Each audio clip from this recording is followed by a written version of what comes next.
I talked a lot about protein, obviously, but we covered a lot of the issues around carbs and fats by talking about the protein. So that's what's in here. Now, I have listed up here all carbohydrates are sugars. In fact, everybody say this with me. Repeat after me. We'll do a little kindergarten. All carbohydrates are sugars. All carbohydrates are sugars. All sugars are carbs. All sugars are carbs. Now, that's a generalization that actually is one that's almost always true. All carbs are sugars. All sugars are carbohydrates, but they're not all the same, which is why we get these words like simple carbohydrate and complex carbohydrate thrown around. And I would like you to never, ever use those terms again.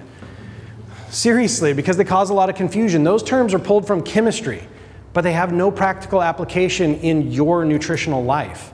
They have to do with allegedly how fast the food is digested, but it's one of those generalizations that's so untrue so often that it's very confusing. They really have to do with the length of the chain of carbohydrates. So remember that bike chain? Well, set that aside. That's the protein. The analogy I want to use for a carbohydrate is a string of pearls. The more pearls on the string, the more complex the carbohydrate. The closer those pearls are together on the string, the more complex the carbohydrate. But that has everything to do with chemistry and not much to do with nutrition. What we took out of context is that complex carbohydrates digest slower, and that's not necessarily true. Sucrose, table sugar, is actually a highly complex carbohydrate that digests very, very quickly. Oh my God, now what do I do? I don't know what sugars to eat. Just eat. You know what foods are healthy. What do you think? Is a tablespoon of sugar more healthy than a carrot? Not so much. But a few of those, I don't remember how many, but a few of those baby carrots and that tablespoon of sugar have about the same amount of sugars. So what makes the carrot healthier? Fiber. What else? Vitamins. What else? Water.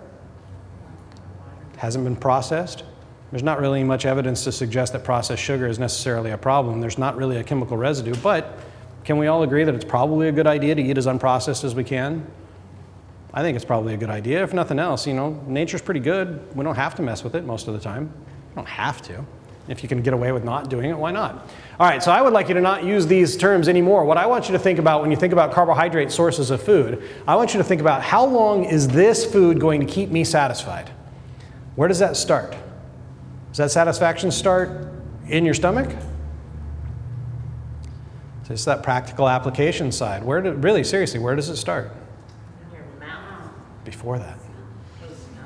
Smell and sight. Seriously, the prettier the food looks on the plate, the more satisfying it is to your brain before you even eat it. Actually, smell will increase appetite temporarily. Now, can we agree that if you get exposed to the smell of bacon for too long, you're not hungry anymore? I haven't found that point yet, but I'm going to keep trying. All right, how long is it going to keep me satisfied? So how does it look on the plate? That presentation on the plate really is a big deal. It does start to yield, yes, it will stimulate hunger, and at the same time, that hunger stimulus will change hormone reaction in the stomach and begin the satisfaction signal to your brain before you've even consumed any food. I love that. Don't eat your food too fast. Don't eat while you're distracted. Turn off the TV, turn off the radio, get out from behind the steering wheel. Sit down with as little distractions as you can, every opportunity that you can, and actually pay attention to what you're eating and how you're eating it. How does it smell? How does it taste? How does it look? Get that food in your mouth, and how much you chew is the first real stimulus for the brain as to how much food you're eating. So the more you have to chew the food, the sooner you feel satisfied, which is why all of us can slam a Big Mac in about 3.5 bites. I know, ladies, you'd never do that, but guys, come on, you've done that on a bet. Okay, maybe one of your buddies won that bet because they only had, there was a power lifter that I used to train, and I asked him this question. He goes, you know what, if I'm hungry enough, it might not even make it out of the paper. That chewing stimulus is the first stimulus that the brain really gets for how much food you're eating. So the more you have to chew it, the crunchier the food is, the more fibrous the food is, the less processed the food is, the sooner you'll be satisfied on less food. That's awesome. Keep that in mind. Eat slow, eat as undistracted as you can, and you'll be satisfied on less. So a diet doesn't feel restricted. I started doing this. We turned off the TV, we turned off the radio. I even do this in my studio, even when I'm eating alone. I used to sit there and work and read email and I read a lot. And I stopped doing that. So I'm sitting there and I'm getting satisfied with about 1/3 of the food that I was eating, which I thought wasn't enough. I was hungry before I was eating that. Now I'm eating 1/3 of it and I'm totally satisfied. It's very frustrating trying to figure out how much to prepare now.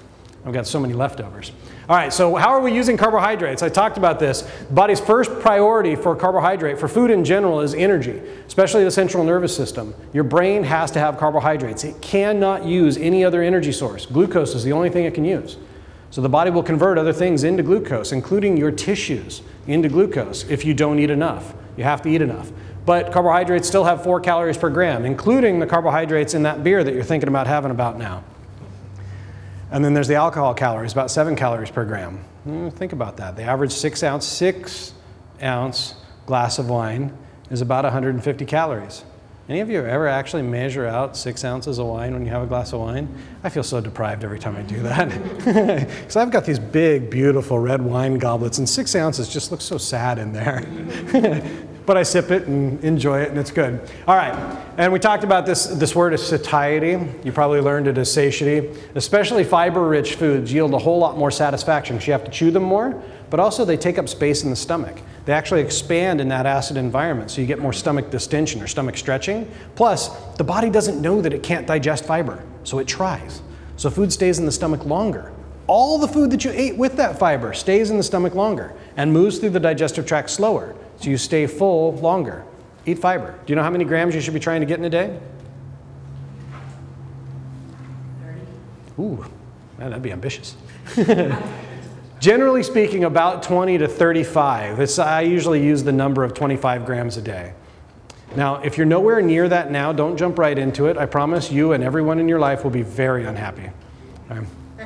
Work your way up. I'll let that one sink in for a minute. All right, and of course, there's all this other things. Now, if you don't consume enough carbohydrate, your body has to convert carbohydrates to protein. So when you get sufficient energy from carbohydrates, it spares that protein you're eating to do what its primary job is, to rebuild all those protein tissues. So your muscles that you're beating up every time you work out, those hormones that you have to supply for that recovery, those enzymes, those feel-good hormones, dopamine and all those other things.